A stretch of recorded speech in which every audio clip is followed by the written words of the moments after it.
তুমি মাফ না করা বলো না গো, কার দরবারে গিয়ে আমি আবার মাফ চাই?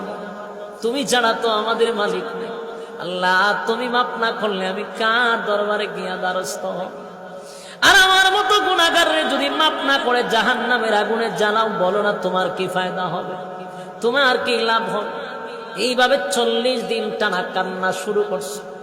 কানতে কানতে কানতে চোখ দিয়া পানি পড়ে না, এখন রক্ত পড়ে। এমন কান্না কানছে রে, এমন ভাবে তওবা করছে, তওবা করতে গিয়ে আমার মালিক নিয়ে তো খুশি করা করছে।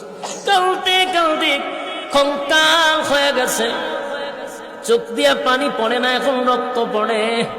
শুধু গুনার উপরে লজ্জিত হইয়া সাহাবায়ে কেরাম গিয়া ওই সাহাবীরে নিয়ে আসলেন নবীজির সামনে। নবীজি তাকায়া দেখে সাহাবী